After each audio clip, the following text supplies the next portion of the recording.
നമസ്കാരം. പുതിയൊരു വീഡിയോയിലേക്ക് എല്ലാവർക്കും സ്വാഗതം. ഞാനിപ്പോൾ പറയാൻ പോകുന്നത് ഒരു കഥയാണ്. എലിയുടെ കഥ, എലിസബത്തിയുടെ. അമേരിക്കയിലെ ഒരു ഹോസ്പിറ്റലിലെ കുട്ടികളുടെ വാർഡ്. പല അസുഖങ്ങളും പിടിപെട്ട് ക്ഷീണിച്ച് കിടക്കുന്ന കുട്ടികളാണ് അവിടെ. ചില കുട്ടികൾ വേദന കൊണ്ട് കരയുകയാണ്. അപ്പോൾ അതാ വരുന്നു ഒരു കോമാളി.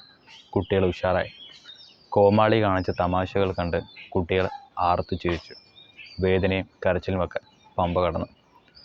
കോമാളി പോക്കറ്റിൽ നിന്നും ഒരു ടെലസ്കോപ്പ് എടുത്ത് ഓരോ കുട്ടികളായി പരിശോധിക്കാൻ തുടങ്ങി. ആ കോമാളി ഒരു ഡോക്ടറാണെന്ന് അപ്പോഴാണ് അവർക്ക് മനസ്സിലായത്. പാച്ച് ആദംസിൽ നിന്നും പ്രവചനം ഉൾക്കൊണ്ട രസിക ചികിത്സാരീതികൾ ആയിരുന്നു. ഇറ്റലിക്കാരിയായ എലിസബറ്റ ഡാമി എന്ന വനിതയും ഡോക്ടറെക്കുറിച്ച് അറിഞ്ഞു. ആള് കൊള്ളാലോ എന്ന് അവർക്ക് തോന്നി. എലിസബറ്റ ഒഴിവു സമയങ്ങളിൽ കുട്ടികളുടെ ഹോസ്പിറ്റലിൽ ചെല്ലുമായിരുന്നു. കുട്ടികളെ സഹായിക്കാനും ആശ്വസിപ്പിക്കാനുമായിരുന്നു വരുന്നത്. പാച്ച് ആദംസിൽ നിന്നും പ്രവചനം ഉൾക്കൊണ്ട് എലിസബറ്റ ഒരു കാര്യം തീരുമാനിച്ചു. കുട്ടികൾക്ക് നല്ല തമാശ കഥകൾ കൂടി പറഞ്ഞു കൊടുക്കണം. എലിസബറ്റയ്ക്ക് അതത്ര വലിയ വിഷമമുള്ള കാര്യമൊന്നുമില്ലായിരുന്നു. കാരണം എന്താ, അവരുടെ അച്ഛൻ പിയോറ ഡാമി ഒരു ബുക്ക് പബ്ലിഷറായിരുന്നു. കുട്ടികൾക്ക് വേണ്ടിയിട്ടുള്ള രസികൻ പുസ്തകങ്ങൾ ആയിരുന്നു പിയോറ എഡിറ്റോറിയൽ എന്ന കമ്പനി പുറത്തിറക്കിയിരുന്നത്.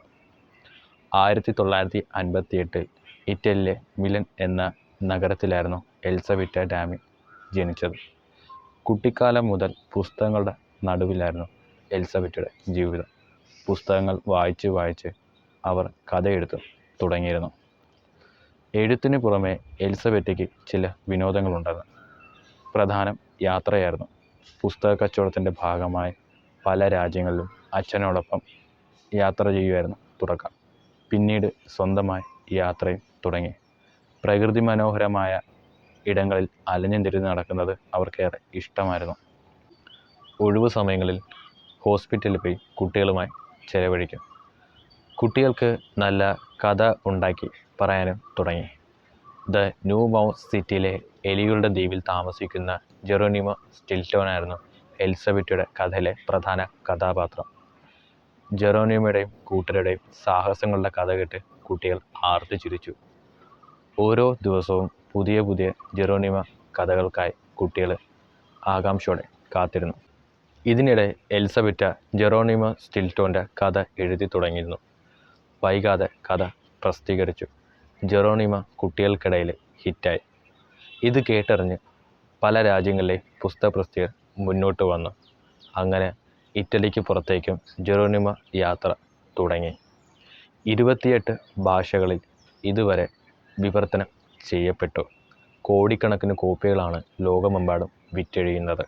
ആനിമേഷൻ പരമ്പരകളും പ്രദർശിപ്പിച്ചു. ജീവകാരുണ്യ പ്രവർത്തനങ്ങളിലും എഴുത്തിലും യാത്രയിലുമൊക്കെ അടിച്ചു പൊളിച്ച് കഴിയുകയാണ് എലിസബറ്റ. വേദനിക്കുന്ന കുട്ടികൾക്കായി കഥ പറഞ്ഞ് ആശ്വസിപ്പിച്ചുകൊണ്ട് നേടിയ വിജയമാണ് എലിസബറ്റയുടേത്. എഴുത്തിനു പുറമെ സാഹസങ്ങളിലും ഏറെ ഇഷ്ടപ്പെടുന്ന ആളാണ് എലിസബറ്റ ഡാമി. മരുഭൂമിയിലൂടെ മാരത്തോൺ ഓടിക്കുക, ദുർഘടമായിട്ടുള്ള പർവ്വത പ്രദേശങ്ങളിൽ ട്രാക്കിംഗ് നടത്തുക തുടങ്ങിയവയായിരുന്നു എലിസബറ്റ ഡാമിയുടെ വിനോദങ്ങൾ. നിങ്ങൾക്കെല്ലാവർക്കും എലിസബറ്റയുടെയും പിന്നെ എലിയുടെയും ഈ കഥ ഇഷ്ടപ്പെട്ടെന്ന് ഞാൻ വിശ്വസിക്കുകയാണ്. അപ്പം നല്ല നല്ല കഥകൾ കേൾക്കാനും പിന്നെ മെഡിറ്റേഷൻ്റെയും യോഗയുടെയൊക്കെ കാര്യങ്ങളൊക്കെ കേൾക്കാൻ വേണ്ടിയിട്ടും നിങ്ങളെൻ്റെ ഈ ചാനൽ സപ്പോർട്ട് ചെയ്യുക. ഈ വീഡിയോ ഇഷ്ടപ്പെട്ടെങ്കിൽ ലൈക്ക് ചെയ്യുക, കമൻറ്റ് ചെയ്യുക, കഴിയുമെങ്കിൽ ഷെയർ ചെയ്യുക. അപ്പോൾ മറ്റൊരു വീഡിയോയുമായി നമുക്ക് മറ്റൊരു ദിവസം കാണാം. അതുവരെ ബായ്.